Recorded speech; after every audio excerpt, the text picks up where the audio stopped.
Empezamos ahora la grabación y también quería recordarles que esta sesión tiene una duración aproximada de 1 hora y 30.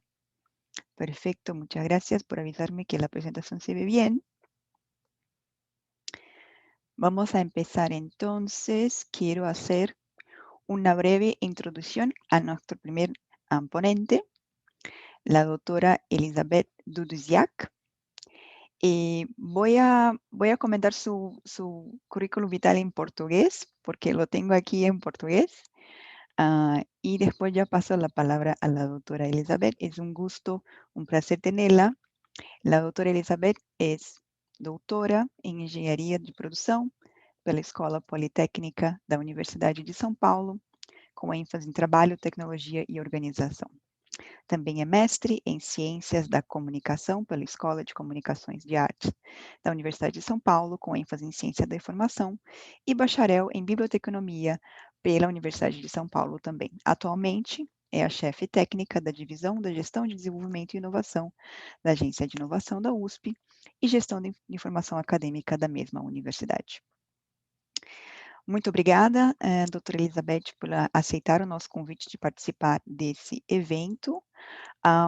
Passo a palavra agora à doutora Elizabeth. Queria somente perguntar, doutora, se você prefere compartilhar a tela ou eu compartilho a sua apresentação a partir do meu computador? Olá, buenos dias. Vou tentar compartilhar, pero se não há logrado, passo a ustedes.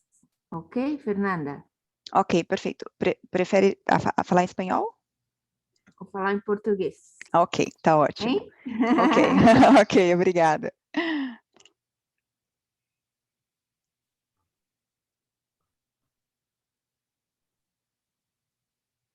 Perfeito, já vemos sua tela. Estamos, ok.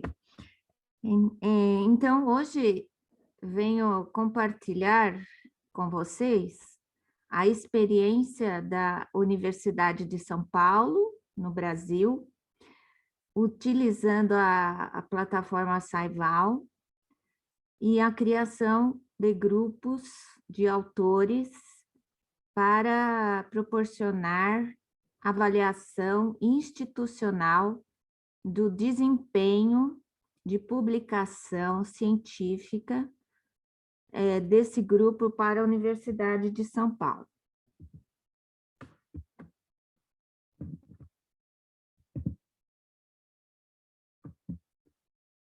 Um momentito, estou a tentar a mudança de slide. Acho que você tem que dar um clique na tela, doutora Elizabeth. Um clique na tela e ele te deixa mudar para o próximo slide. Pois não. Então, a Universidade de São Paulo, também conhecida como USP, é uma universidade pública brasileira fundada em 1934. Nós possuímos diversas atividades, contemplando ensino, pesquisa, cultura e inovação. Este quadro apresenta algumas informações quantitativas que eu gostaria de ressaltar. Nós temos 340 cursos de graduação, 264 programas de pós-graduação, temos mais de 97 mil estudantes de graduação e pós-graduação, mais de 5 mil professores permanentes na universidade, 48 bibliotecas, 17 museus, mais de 13 mil técnicos administrativos que fornecem suporte a essas atividades, e distribuídos em 88 unidades e outros órgãos. A Agência USP de Gestão da Informação Acadêmica, ela é um órgão ligado à reitoria e ela tem como objetivos estabelecer estratégias de gestão da informação acadêmica na universidade, apoiar as atividades de publicação, promover o acesso aberto, coordenar as atividades das 48 bibliotecas, gerenciar portais e bibliotecas digitais da universidade e, principalmente, registrar, preservar as publicações científicas, acadêmicas, artísticas e técnicas da universidade geradas por autores da USP.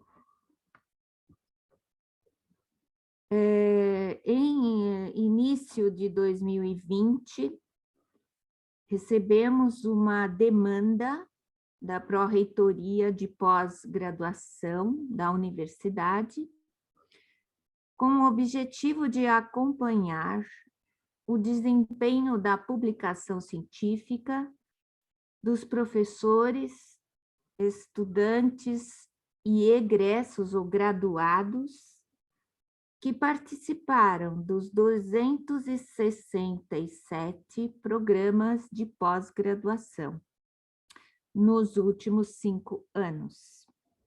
A ideia geral era de proporcionar o encaminhamento de relatórios periódicos às diretorias e comissões de pós-graduação das unidades, para que esses gerentes pudessem acompanhar o desempenho. A fonte de dados escolhida foi a base de dados Scopus e a ferramenta, a plataforma Saival. O ponto de partida que tivemos foi a lista de nomes, Scopus IDs, Orc IDs, por programa. Essa parceria, então, se criou entre a Pró-Reitoria de Pesquisa da USP e a Agência USP de Gestão da Informação Acadêmica.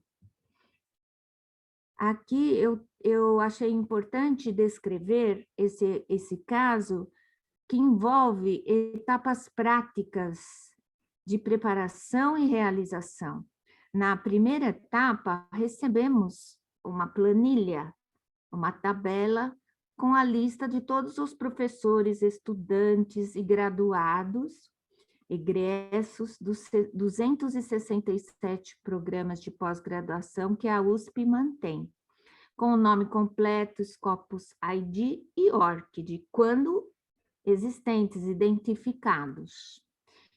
Esses dados foram levantados de modo automático pela equipe da informática da universidade. E àquela altura nós tínhamos estes números bem altos, bem grandes, mais de 23 mil alunos matriculados, mais de 7 mil professores orientadores e mais de 25 mil alunos formados, graduados.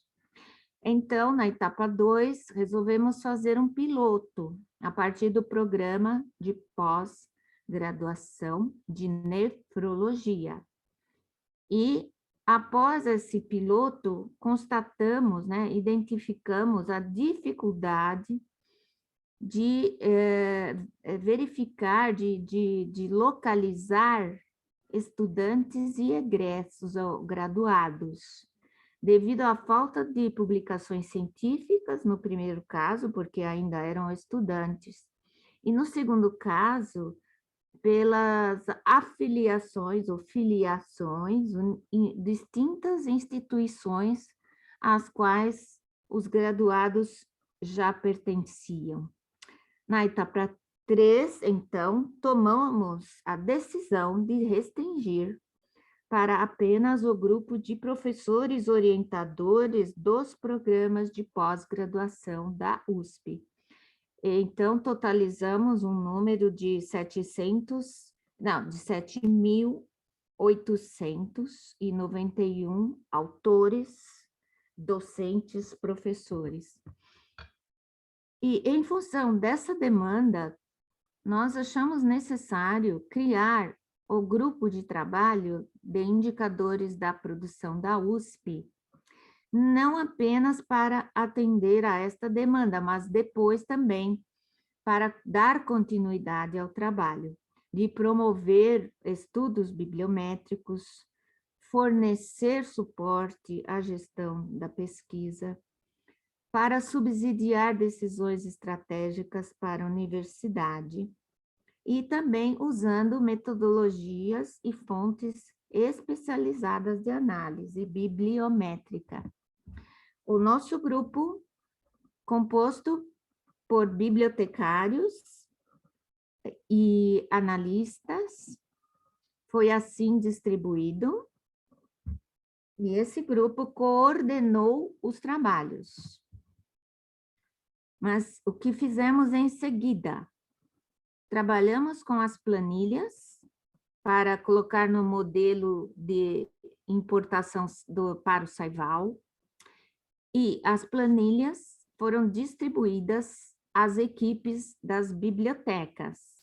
A função delas, das equipes, seria verificar o nome, o Scopus ID e o ORC ID se estavam corretos, corrigir se houvessem correções, unificar Scopus ID se houvesse perfis distintos, verificar e acrescentar a lista quando necessário e, finalmente, consolidar a lista final revisada e enviar ao grupo de trabalho. Quando finalizamos, tivemos este seguinte quadro. A planilha inicial era ampla, porém, a revisada trouxe algumas situações distintas. Em alguns momentos também foi necessário revisar, e quando não havia Scopus IDs, ok, seguimos, mas alguns docentes, alguns professores não tinham. Então, tivemos que refazer o levantamento para nos certificarmos que não havia uma diferença de nomes. Ao fim, tivemos tudo verificado. Então, a coordenação do grupo foi dividida em 3 áreas: humanas, exatas, biológicas, reviu todas as planilhas recebidas das bibliotecas, reuniu essas planilhas modeladas no modelo Saival e carregou para o Saival de 1.000 em 1.000 autores. E de um total inicial de 7.891 professores, maestros, chegamos a 7.139 que possuíam Scopus ID. E aí compartilhamos com nosso parceiro Pró-Reitoria de Pós-Graduação da Universidade de São Paulo. Este é um exemplo da planilha carregada para a plataforma Saival. Todos com Scopus ID, todos com ORC ID, alguns não, mas o mais importante era o nome e o Scopus ID. O Level 1 refere-se à unidade, faculdade. Level 2, o Level 2 ao programa. E o Level 3, o número do programa. E aí, então, tivemos essa demonstração aqui, olhando alguns pontos. Estamos na interface MySaival. No MySaival, temos a unidade, nesse caso, a EASH, que é a Escola de Artes, Ciências Humanas. Temos os programas de pós-graduação, e temos os maestros, docentes, professores. Então, clicando em Overview do Saival, conseguimos visualizar em Researchers and Groups o conjunto da unidade EASH na sua performance, no seu desempenho,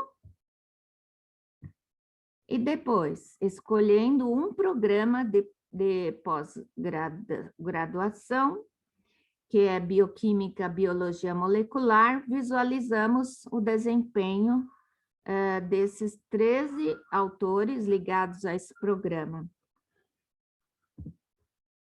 Também criamos um tutorial enviado à Pró-Reitoria de Pesquisa da Universidade de São Paulo para visualizar os grupos no Saival, né? Então, mostramos como do mais Saival, olhávamos depois, adicionávamos ao painel overview, e assim conseguimos acompanhar o desempenho, os indicadores desse programa. E ao final, nós também elaboramos com a parte do Saival que nos ajuda a configurar relatórios, 2 tipos de relatórios. Um relatório aqui já o exemplo da Faculdade de Medicina de Ribeirão Preto, com os seus programas de pós-graduação, e outro relatório de um programa de pós-graduação da Medicina de Ribeirão Preto, que é relacionado à medicina clínica cirúrgica.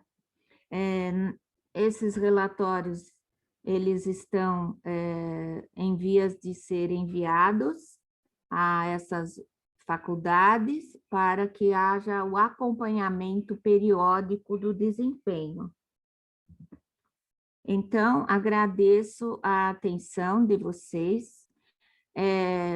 Estou muito grata por ter sido convidada e espero que, compartilhando essa nossa experiência, nós possamos incentivar as pessoas, bibliotecários e outros assessores, a trabalhar nessa mesma direção, utilizando a plataforma Saival, que tem ajudado muito a Universidade de São Paulo a dar visibilidade e fornecer formas de acompanhamento do desempenho da produção científica da USP.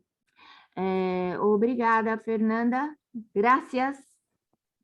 Muito obrigada, doutora Elizabeth, por essa apresentação muito instrutiva e muito impressionante. É muito impressionante o trabalho que vocês fizeram na USP. Enquanto as pessoas enviam as suas perguntas, eu tenho algumas perguntas iniciais para fazer.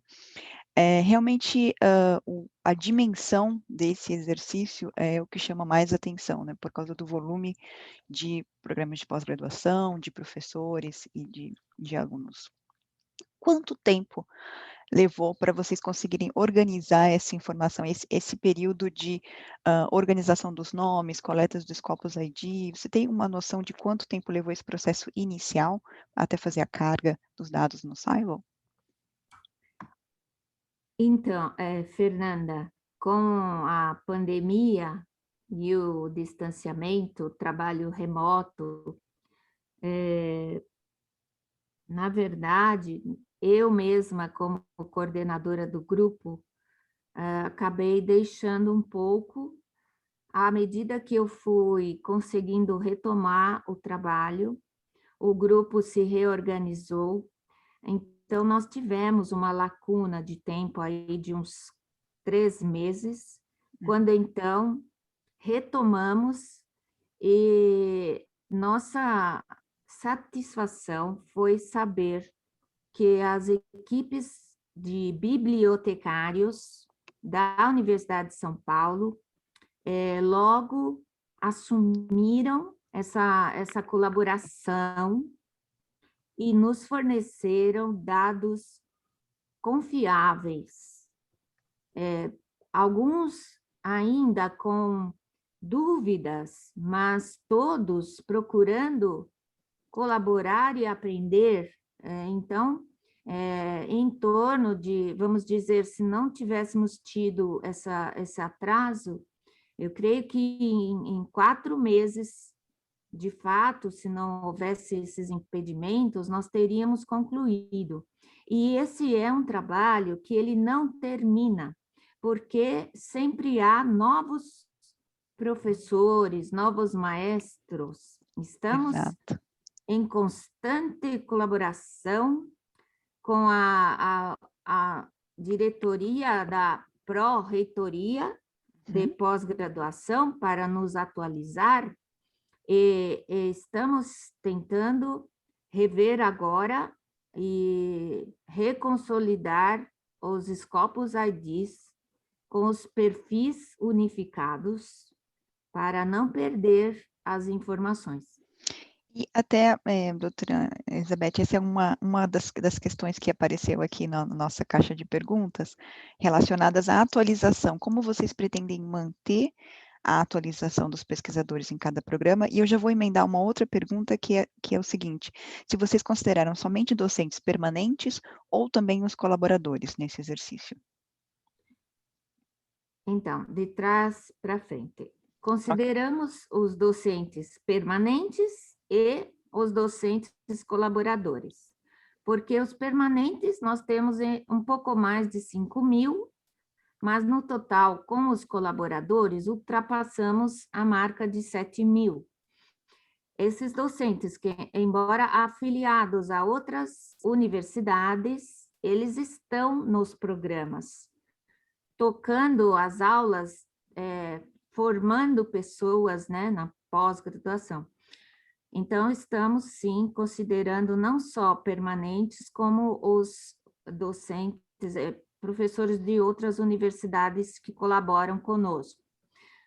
Para esta atualização, nós contamos com a ajuda da equipe da Pró-Reitoria de Pós-Graduação e também da Superintendência de Tecnologia da Informação, da Informática, para nos fornecer dados corporativos de cada professor.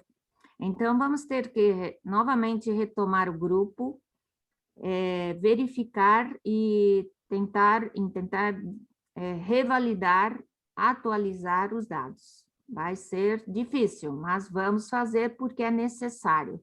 Novos professores se juntaram a nós e temos que compartilhar e acompanhar o desempenho. Perfeito, obrigada. Temos aqui uma pergunta que se refere aos relatórios que foram entregues às faculdades. A pergunta é a seguinte: se vocês também planejam ou já fazem, de alguma maneira, a entrega dessa informação mais desagregada para os investigadores, para que eles, desculpa, os pesquisadores, para que eles possam fazer benchmarkings ou até para que os programas façam comparações entre si. Existe essa intenção, se não agora, no futuro? Assim, Fernanda, como a demanda, o pedido veio da Pró-Reitoria de Pós-Graduação, nós enviamos a eles 2 exemplos de relatórios que poderiam ser periodicamente compartilhados, mas incluindo comparações entre programas diferentes na nossa universidade. Então, nós temos 2 programas parecidos, tanto na Faculdade de Medicina de São Paulo, quanto na Faculdade de Medicina de Ribeirão Preto. Só que o benchmarking, aí o módulo benchmarking utilizado, mas o diretor, né, o pró-reitor de pós-graduação é que vai decidir quais serão os próximos passos. Estamos aguardando a decisão. Se vamos mandar relatórios periódicos ou como será essa distribuição das informações estratégicas. Perfeito. Uma outra pergunta é: qual foi o maior desafio desse processo para a USP? Dentro de todo esse processo, se você pudesse nomear um ou dois dos grandes desafios, qual seria um deles? Então, Fernanda, eu creio que o maior desafio é que é, como se diz no Brasil, enxugar gelo. Você corrige hoje, unifica perfil, amanhã surgem novos perfis. Por quê? O modo como o autor ele se registra como autor em um artigo muda, ele altera. A afiliação também, a forma de mencionar onde ele é afiliado, qual a instituição, também muda, modifica. Isso torna difícil para os algoritmos e o próprio robô dos Scopus identificar a cesta correta, o perfil correto e unificar. Então, sempre há novos perfis órfãos que precisam de acompanhamento.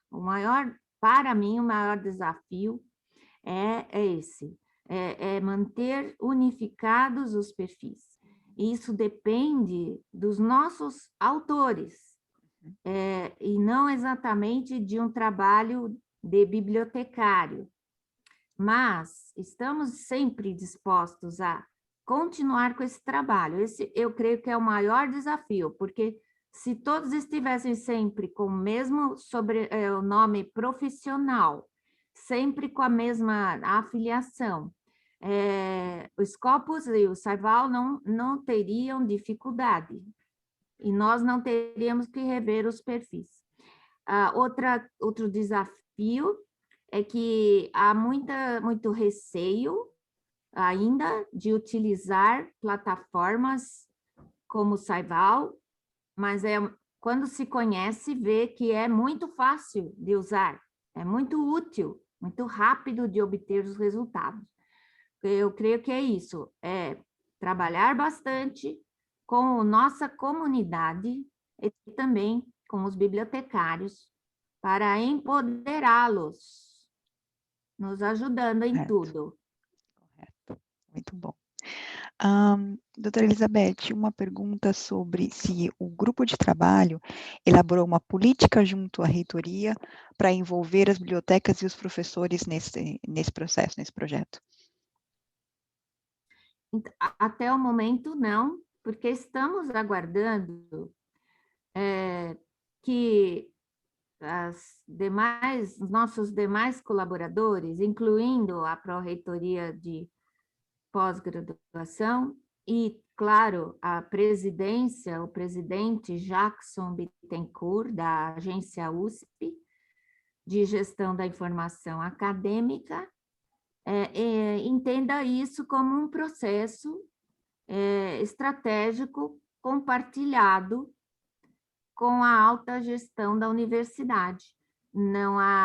Ainda não houve uma oportunidade para consolidarmos isso, mas vai acontecer, certamente, porque é muito importante para a universidade. Esse foi o primeiro exercício, né? A primeira vez que vocês fizeram esse exercício dessa dimensão, né? Sim. Uhum, fantástico. Existe uma outra pergunta em relação à análise dos programas da USP e uma comparação com outros programas, com programas similares dentro do próprio Brasil ou também fora do Brasil, se existe essa comparação, esse exercício. Então, depende também de com quem utiliza a plataforma Saival e que disponibilize e compartilhe dados para tornar possível comparações. No momento, justamente, nós estamos fazendo autoavaliação. E as comparações são ainda entre nossos próprios programas e nossas próprias faculdades, institutos e centros, o que eu acho que já é um ganho muito importante. Mas estamos abertos, claro, a essas outras colaborações. Perfeito. Uma pergunta relacionada a professores que se aposentaram nos últimos anos, se vocês consideraram esses professores no estudo.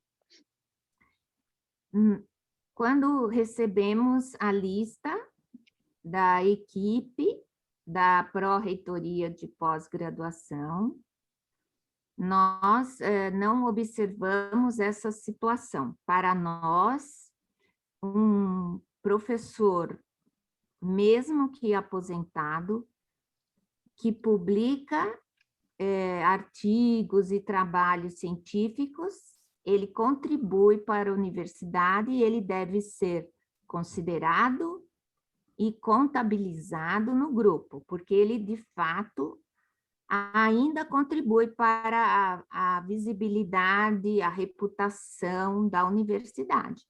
Então, de fato, nós não observamos essas situações. Perfeito. Existe uma outra pergunta, Elizabeth, que eu acredito que você já respondeu, mas eu só quero confirmar se o meu entendimento está correto. Da Maria Isabel, perguntando se vocês conseguiram comparar os programas de pós com programas similares de outras universidades. Pelo que eu entendo, isso ainda não foi feito, vocês fizeram apenas a autoavaliação, né? Então, comparação com programas similares dentro da própria universidade, é isso?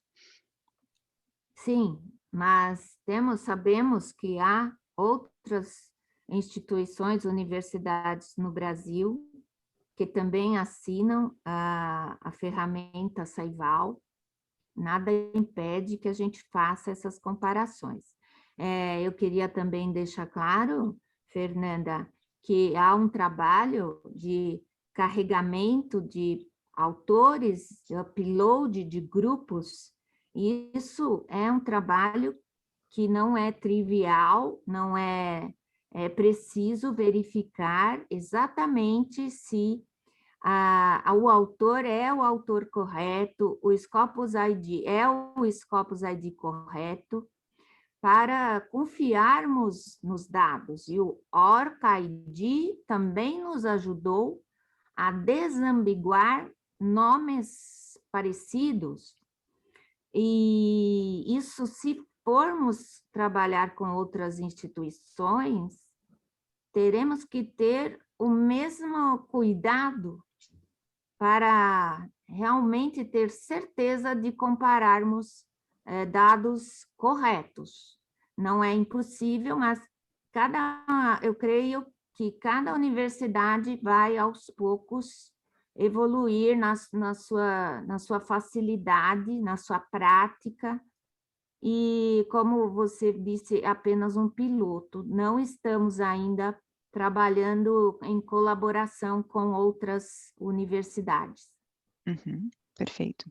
Temos aqui algumas perguntas da doutora Nathalie, que será a nossa apresentadora amanhã, e um tempo para mais 2 perguntas, e eu vou encerrar com a doutora Elizabeth.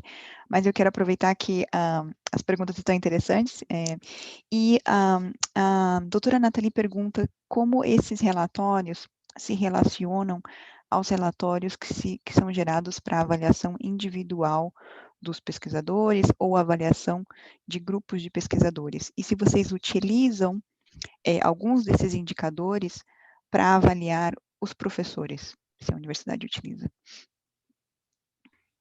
É possível elaborar relatórios tanto em nível da faculdade, do grupo do curso de pós-graduação, quanto do próprio professor. Nós, na Universidade de São Paulo, temos uma preocupação de não utilizar uma ferramenta somente para uma avaliação de desempenho. Acreditamos muito na questão de métricas responsáveis, que utilizam não só diferentes fontes de informação quantitativa, e também avaliação qualitativa para avaliar o desempenho dos pesquisadores e professores e também outros colaboradores, porque também temos funcionários de laboratório que publicam muito, trabalham muito, tanto no apoio quanto em suas próprias pesquisas. Então, não sei se respondi a pergunta. Sim, eu acho que sim, Elizabeth. E tem uma outra pergunta relacionada que eu acho que te permite estender um pouco mais a sua resposta, que seria para autoavaliação institucional, que outras métricas, então, além de publicações e citações, são importantes para a USP. Então, ele dá o exemplo aqui de os Objetivos de Desenvolvimento Sustentável, colaboração internacional, rankings, que outros aspectos vocês também têm a preocupação de analisar? Essa questão ela é discutida no âmbito da nossa reitoria, em colaboração com a outra pró-reitoria, que é a pró-reitoria de pesquisa, a quem cabe também, em conjunto com os demais órgãos, definir os critérios para avaliação do desempenho dos professores. Eu não tenho essa informação, mas eu acredito que quando há transparência, evidências reais, e você olha o professor de um modo completo em suas atividades, não só de pesquisa, mas também de ensino, de cultura, de extensão, aí você tem uma dimensão de avaliação mais justa e mais completa. Mas eu não tenho elementos para lhe informar a respeito sobre os critérios atuais. Perfeito, sem nenhum problema. Uma última pergunta seria se você tivesse informação, se esse relatório se relaciona de alguma maneira com o sistema CRIS, o sistema de gestão de pesquisa da universidade, se eles são utilizados, existe alguma integração já ou talvez para o futuro? Nós não possuímos na Universidade de São Paulo um sistema CRIS. É claro que internamente nós temos para visualização dos gestores, né, do reitor, do pró-reitor, os perfis de cada docente pesquisador da universidade. Mas nós atualmente não trabalhamos com, que eu saiba, né, até onde eu sei, com CRIS, no caso de criar perfis de docentes, pesquisadores para o mundo. Uhum. Internamente, sim, mas não de modo a fazer uma divulgação. Não é Cada aberto ao público. faculdade tem sim, o perfil do seu docente, tem ali, mas não de um modo completo na universidade, até onde eu sei. Uhum, perfeito, muito obrigada. Muitos elogios, doutora Elizabeth, à sua apresentação, muito obrigada. Não somente a apresentação, mas ao trabalho que vocês fizeram na USP, é realmente muito impressionante. Temos aqui uma colega, Juliana de Souza Moraes, que está parabenizando seu trabalho, o trabalho do grupo. E uma pergunta se podemos compartilhar a sua apresentação com os participantes. Com certeza, compartilhem, porque vão ver que não é difícil, é um pouco trabalhoso.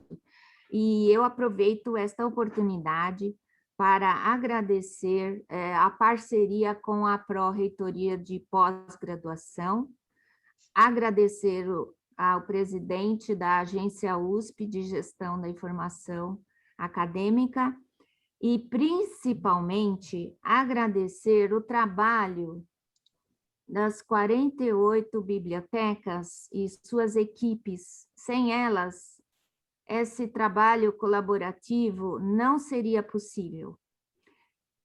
É isso que eu gostaria de terminar agradecendo essa parceria aí com todos. Obrigado pela oportunidade. Muito obrigada, nós gostaríamos de agradecer novamente a sua participação e apresentação. Caso tenhamos alguma pergunta adicional, eu vou direcioná-la, mas gostaria de passar agora, então, para a nossa próxima apresentação, e eu vou começar apresentando, então, a minha colega, doutora Thais Vick, que é consultora em inteligência da pesquisa da Elsevier para a América Latina. A doutora Thais realizou seu pós-doutorado pela Queen Mary University em Londres, é doutora em engenharia de produção pela Universidade de São Paulo e possui o título de mestre de engenharia de produção pela mesma universidade. Bacharel em ciência da informação, com ênfase em informação para economia e gestão de empresas pela USP. Foi editora de seção e membro do comitê editorial da revista de administração Mackenzie. Além disso, desenvolveu pesquisas nos campos de gestão de conhecimento organizacional, gestão da inovação tecnológica e gestão estratégica da informação. Com isso, gostaria de convidar a Thais para a sua apresentação. Muito obrigada, Fer. Vocês me escutam bem? Sim. Vou compartilhar aqui minha apresentação, então. Já estou vendo a sua tela. Estão vendo bem? Sim. Joia. Então, muitíssimo obrigada pela presença de todos. Vejo aqui diversos colegas com quem eu já tive a oportunidade de trabalhar juntos com consultoria. É um grande prazer falar com todos vocês hoje, pessoal da América Latina, da parte norte também, que trabalham com meu colega Carlos, sejam muito bem-vindos. Hoje nós vamos falar rapidamente sobre tudo que existe de funcionalidade no módulo de reporting, para que vocês consigam utilizar esse módulo da melhor forma. É um módulo que foi criado com o intuito de trazer essa facilidade para os pesquisadores, desde o nível micro de uma organização, desde um perfil de um único autor, até a análise num nível macro, um grupo de países, um grupo de revistas, um grupo de instituições. Então, eu trago para vocês alguns exemplos de casos práticos e depois um passo a passo, rapidamente, na solução, para que vocês consigam utilizar esse módulo. Vejam que eu trago um caso aqui de uma pró-reitora de uma instituição brasileira que nos contactou e dizendo que ela estava em reuniões na China. Um dia depois, ela teria 3 reuniões importantíssimas para a instituição, com a Academia de Ciências chinesa e com 3 instituições importantes para colaboração internacional da instituição. Então, ela nos pediu esse apoio para gerar um template, um modelo de reporting, para que ela conseguisse fazer essas reuniões de forma mais efetiva, mostrando tudo que a instituição já alcançou ao longo desses últimos anos. E esse relatório que nós apoiamos, né, a instituição, essa pró-reitora com essas reuniões. Então, o módulo de reporting, em questões de 5 minutos, conseguimos gerar um relatório amplo, completo, detalhado, sobre todos os processos da organização, os principais, transformando métricas em indicadores. Então, a gente sai de um nível operacional, passa para um nível tático, que a gente transforma um dado, que é uma métrica. Quando nós processamos um relatório, essa métrica vira uma informação, e essa informação internalizada ou processada vira um conhecimento para a instituição. Então, a gente sai de um nível operacional para um nível tático na criação desse relatório, chegando até o nível estratégico da instituição. Então, o módulo de reporting tem esse intuito de perpassar todos esses processos tático, estratégico e operacional. Então, a nossa ideia foi ajudar essa pró-reitora e criamos um relatório, um modelo de relatório para que ela pudesse utilizar nessa reunião, nesse projeto de internacionalização, e o feedback que nós recebemos foi de que, sem esse relatório, essa parceria não teria acontecido. Então, vejam como é importante a criação, a transformação dessas métricas, desses dados, em informação e depois em conhecimento para a instituição. Então, vejam, pessoal, eu trouxe também um outro exemplo de um relatório que eu criei dentro do Saival, criando um grupo de instituições. Eu criei um grupo de 36 instituições brasileiras que foram contempladas pelo projeto de internacionalização da CAPES, a coordenação que avalia todos os cursos de pós-graduação do Brasil. Então, criando esse grupo de 36 instituições, eu consegui gerar um relatório no módulo de reporting para esse órgão governamental e também para que as outras instituições se beneficiassem através de todas as informações desse relatório. Então, nós trazemos métricas acerca de, não só de colaboração internacional, mas de impacto e de futuras tendências também na pesquisa para essas instituições. São as 36 principais instituições do Brasil. Quem tiver interesse em visualizar esse relatório, eu vou pedir para que a Fernanda disponibilize também para todos os participantes. E lembrando que o que é preciso saber quando vamos criar um relatório no SciVal? As entidades, da mesma forma que são em todos os módulos, todos os outros módulos, são entidades ativas. Então, isso significa que, se você gera um relatório, na próxima vez que você for visualizar esse mesmo relatório, esses números podem ser modificados de acordo com os inputs que recebemos da base de dados Scopus. Então, se você deseja uma captura em um determinado dia, ou em um determinado tempo, um snapshot, isso você precisa fazer uma exportação desse relatório para que você tenha esses dados congelados. Então, as entidades são ativas e vão se atualizando ao longo do tempo.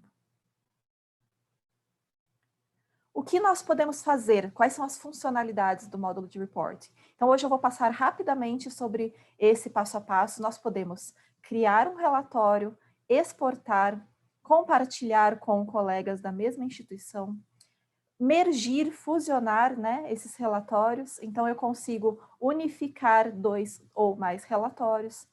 Eu consigo utilizar pastas, isso é muito interessante, porque eu posso fazer pastas, por exemplo, para tipos de relatórios diferentes. Então, por exemplo, um grupo de investigadores, como a USP criou grupos específicos para as suas instituições, as suas faculdades, os seus departamentos. Então, eu poderia criar pastas específicas para cada tipo de entidade. Eu também posso criar templates ou modelos para que a minha instituição utilize. Então, nós temos vários casos com que eu trabalho junto de criação de modelos específicos para as instituições. Dessa forma, a gente descentraliza esse processo. Então, não fica tudo concentrado em uma agência de informação, com a pró-reitoria. A gente consegue descentralizar para que as bibliotecas tenham um modelo padrão para que elas possam utilizar e editar. Então, além de criar um modelo padrão, nós conseguimos editar esse modelo de forma muito rápida e simples. É uma ferramenta extremamente indutiva e de fácil utilização. Consigo criar, então, o meu próprio modelo, compartilhar esse modelo e editar esse relatório. Vamos, então, para a demonstração? Vou entrar, eu posso começar as minhas análises e diretamente importar para esse módulo de reporting. Vou entrar no módulo de overview. Como nós tivemos a gentileza de participação da doutora Elizabeth, vou utilizar a própria USP como caso de exemplo hoje aqui.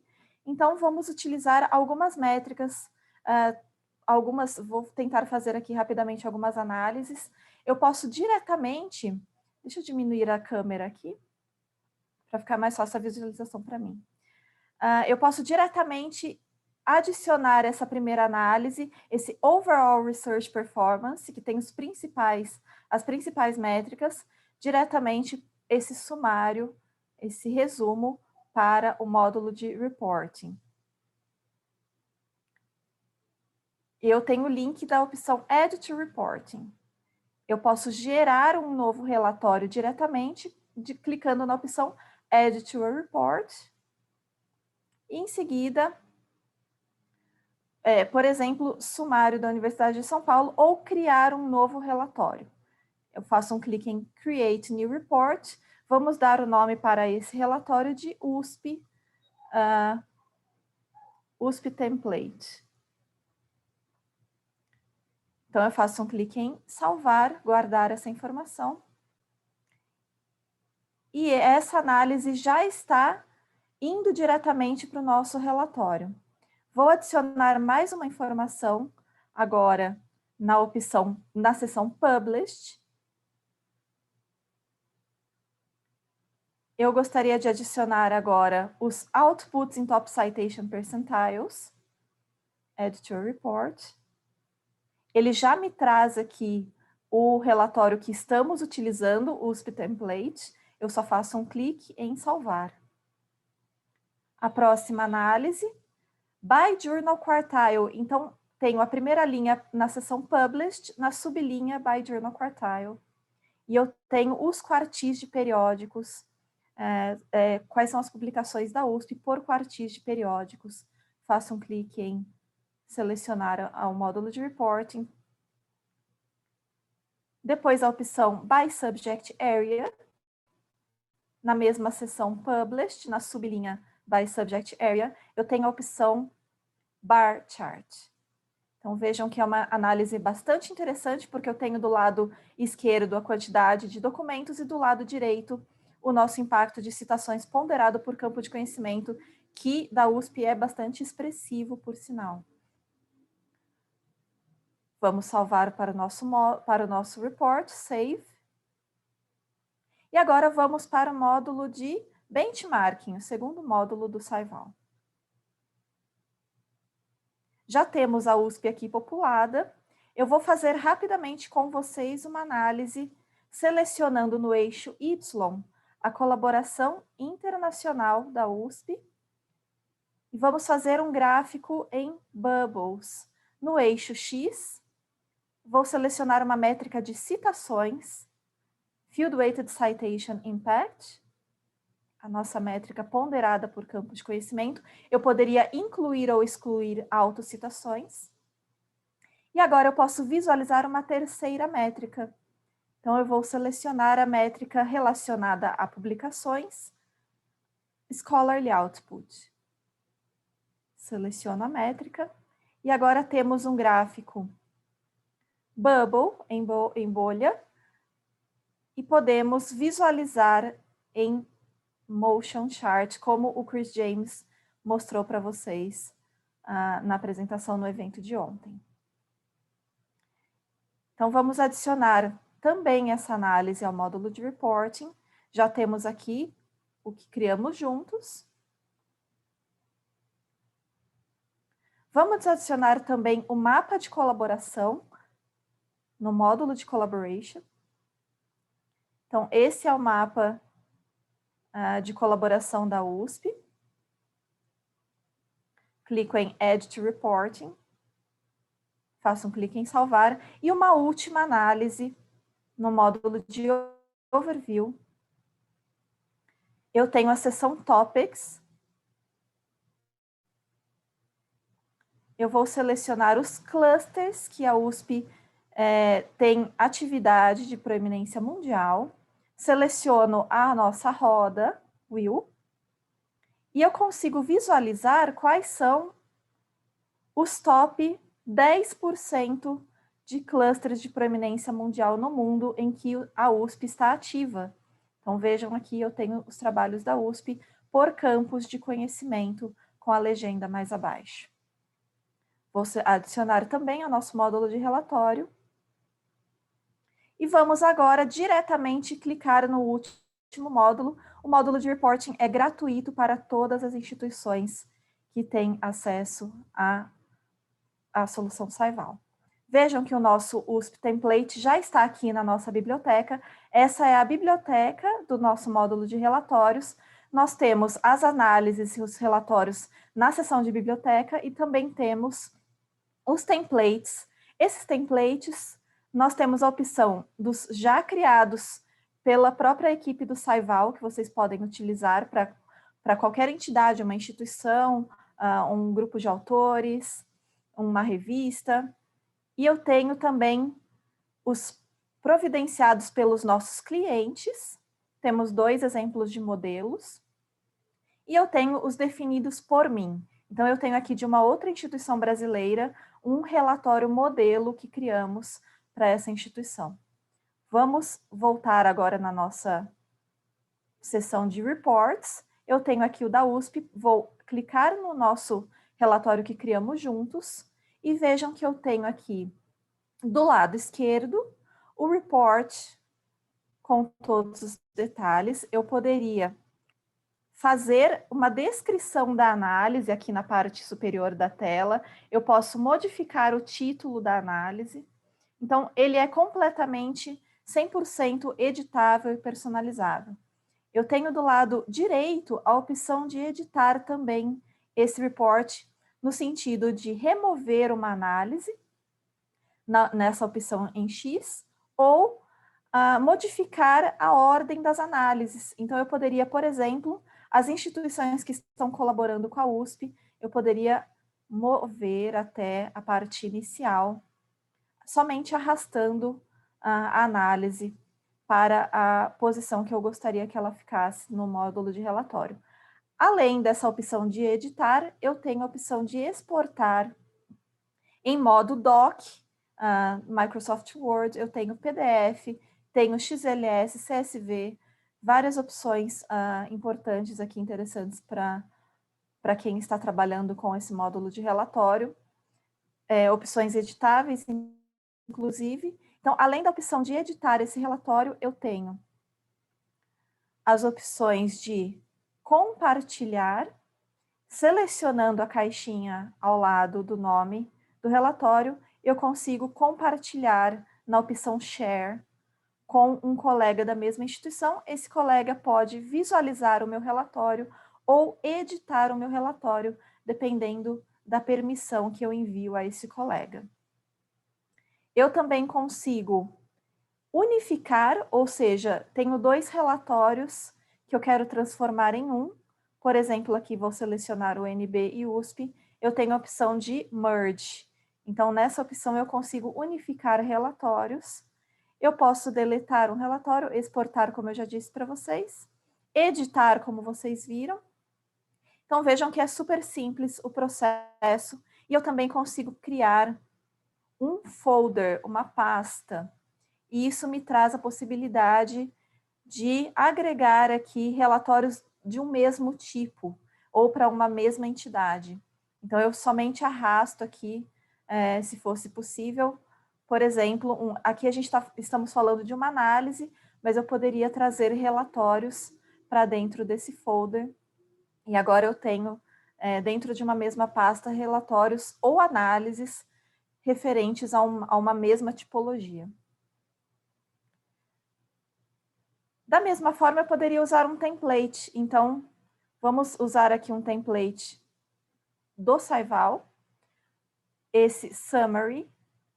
Eu seleciono a opção Instituições, eu poderia selecionar qualquer outra entidade, pesquisador, grupo de pesquisadores, países ou grupos de países. Vamos selecionar a USP. Faço clique em Próximo Passo. Faço um clique em Criar o Report. E agora temos um report modelo já pré-estabelecido pelo Saival, criado para a USP, com todas as principais informações. Ou seja, em apenas um clique, em questões de segundos, eu tenho tudo que eu preciso saber sobre uma entidade. E eu poderia editar essa análise diretamente fazendo um clique dentro do módulo de reporting. Então, por exemplo, quero modificar esse período de tempo de 2015 a 2020. Eu posso fazer um clique em editar essa análise. O Saival me leva até o módulo de overview, e eu posso, por exemplo, editar aqui para 2010 a 2019, salvar as modificações. E agora nós já temos essas modificações no módulo de reporting. Ele volta para o módulo para onde estávamos, e vejam que agora já temos aqui 2010 a 2019. Então, a cada análise temos um link para editar diretamente dentro do próprio relatório. Então é isso, pessoal. Por hoje, essas são as informações que eu gostaria de passar para vocês. Estou sempre à disposição por e-mail, para agendar reuniões. discutirmos possibilidades de criação de relatórios, de treinamentos, capacitações. Muitíssimo obrigada pela presença de todos vocês e um forte abraço a todos. Muito obrigada, Thaís, pela sua apresentação. Se tivermos alguma dúvida, temos agora alguns minutos para qualquer dúvida dos participantes. Gostaria de reforçar também com vocês, para os que não tiveram a oportunidade de participar ontem, sobre o nosso canal no Slack. Vou te pedir para parar de compartilhar a tela, Thaís, para que eu possa compartilhar a minha, por favor. Obrigada. Então, para quem não conseguiu participar ontem, se por acaso não viu essa informação, nós temos uma comunidade do Saivo em uma ferramenta chamada Slack, que é uma ferramenta de comunicação, né, de chat, discussão. Então, nós temos essa comunidade do Saivo lá dentro. Eu vou compartilhar com vocês agora o link para criarem a sua conta, para que vocês criem a sua conta nessa plataforma, Slack. E uma vez criada a conta, existe um passo a passo simples que vocês devem seguir para criar a conta, colocar o e-mail, você vai receber um código no seu e-mail, depois você pode criar uma senha, se for, é um passo sugerido, não é obrigatório, tá? Depois vocês vão receber um e-mail de confirmação com um convite, para a comunidade do Saivo e uma vez que vocês já estejam logados, para poder voltar para essa página, eu vou compartilhar também a página da comunidade Saivo dentro do Slack, para que vocês consigam entrar diretamente na comunidade. Enquanto eu compartilho aqui a minha tela da comunidade Slack, para que vocês conheçam um pouco, a minha colega Cris vai soltar uma enquete. Peço que vocês respondam, por favor, porque isso nos ajuda a planejar outros eventos e participar de outros eventos.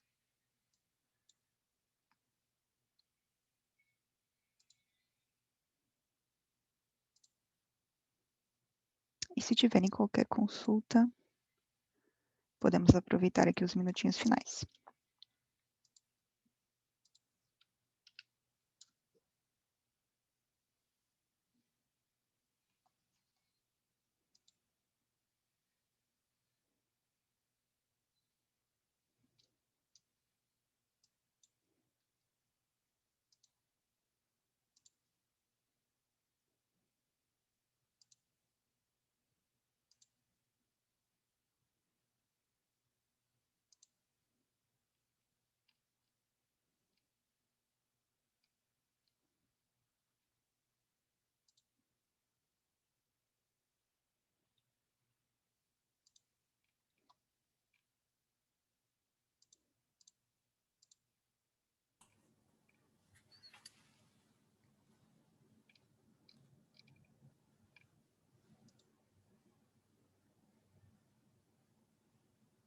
Fernanda, eu tenho uma pergunta sobre o Slack. Uhum. Como vai funcionar? Pode ser um canal para tirar dúvida com os nossos treinadores, a Thaís, o Carlos, né, também? Ou que tipo de conteúdo será compartilhado? O que exige dos participantes? Tem alguma tarefa? Enfim, como vai ser o engajamento pelo Slack? Se puder, por favor. Tá ótimo. Obrigada, Cris, pela pergunta. Uma excelente pergunta. Bom, o Slack é uma comunidade de usuários Saivo para os usuários Saivo. Então, ela é uma comunidade que a equipe de produto está conectada, então o Chris James, que nós conhecemos ontem, ele toda vez que sai uma nova informação sobre um update do Saivo, né, ele coloca essa informação aqui de maneira fácil, também com vídeos, para que os participantes possam acompanhar. É uma maneira da equipe do Saivo também ter contato com vocês, com os clientes. Então, por exemplo, aqui a gente está convidando, o Chris está convidando os clientes para participar de um teste, né, de um teste de alguma característica nova da ferramenta. Então, ele é uma plataforma de compartilhamento de informações relacionadas ao Saivo, inclusive dúvidas. Então, vocês podem enviar dúvidas através desse canal, tá? E o mais interessante, né, o mais legal do Slack é que a comunidade ajuda a ela mesma. Então, você pode enviar uma pergunta e pode ser que um outro cliente do Saivo responda a sua pergunta, um outro usuário de outra parte do mundo responda a sua pergunta. Aqui a gente tem um comentário, por exemplo, do Josmel, sobre o Simago, e aí existem comentários de outros, tanto de pessoas de Elsevier quanto de outros usuários, em cima dessa sugestão. Eu vi também uma outra dúvida aqui, do Josmel, que a comunidade ajuda a responder. Então, vocês podem enviar as perguntas, tá? O que é preciso para se conectar a esse canal é simplesmente seguir o passo a passo que eu mostrei nos slides anteriores. E toda vez que vocês entrarem na plataforma, vai ter uma novidade ou vai ter alguma pergunta respondida, ou vocês podem fazer as suas perguntas, tirarem as suas dúvidas, que a própria comunidade ou um consultor de Elsevier ou alguém da comunidade vai responder essa dúvida. Tá? Então, é assim que ela funciona. Por exemplo, aqui a dúvida do Josmel sobre produção sobre os quartis das revistas, e aqui a gente tem um colega que responde a dúvida dele de onde encontrar essa informação. Então, ela é realmente uma plataforma para a própria comunidade de usuários Saivo.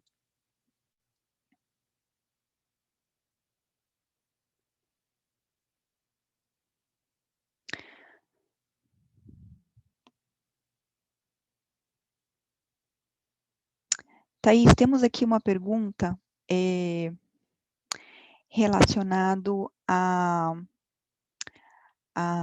parte de relatórios, que diz o seguinte, que no módulo de relatórios, nós temos que ter cuidado quando apagarmos um relatório, porque ele pode afetar análises que foram feitas em outros relatórios também que utilizem essas mesmas análises. E a pergunta é se não seria mais seguro deixar aberta a possibilidade de deletar essas análises. Eu não sei se ficou clara a pergunta. Não sei, acho que sim, acho que eu entendi a pergunta do Ricardo. É justamente isso, é mais interessante deletar as análises e depois garantir-se que o report não existe a mesma análise em um outro report. Mas estamos trabalhando também nesse tipo de correções para que a gente tenha essa possibilidade de deletar sem que outras análises em outros reports sejam modificadas. São casos raros, porque geralmente quando construímos um report, muitas das vezes não é com a mesma análise de um outro relatório, mas precisamos estar atentos a esse tipo de modificação. Muito obrigada, Ricardo, por esse lembrete.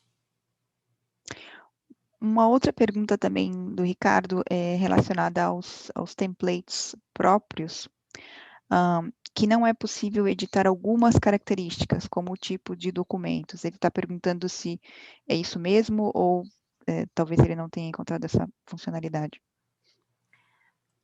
Eu preciso verificar, Ricardo, qual tipo de template, se estamos falando de templates gerados por você, templates gerados pelo Saival ou template gerado por outros clientes. Geralmente, as modificações que conseguimos fazer é modificar o período de tempo, as áreas de conhecimento. Eu vou verificar essa questão de tipos de documentos exatamente, preciso saber exatamente qual é o tipo de modificação que você gostaria de fazer, e eu posso te responder por e-mail depois. Sim, ele disse aqui que são os relatórios próprios, tá? Os templates próprios, mas eu acho que vale a pena depois também entrarmos em contato com ele para rever essa informação. Então, Ricardo, a Thaís vai entrar em contato para rever com ele, rever com você esse caso, e se não for possível, já fica a minha dica de colocar sua sugestão no Slack para que a equipe de produto possa rever esse item. Exatamente. Pelo Slack vocês têm um canal direto com a equipe de produto.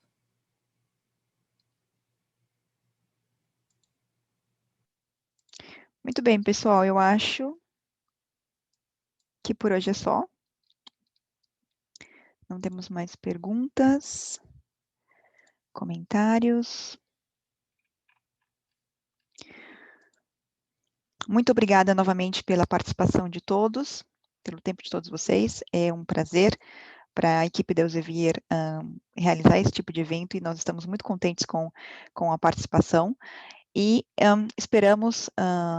os esperamos amanhã para o último dia do nosso Savio User Group. Muito obrigada a todos e até amanhã. Obrigada, pessoal. Até amanhã. Abraços.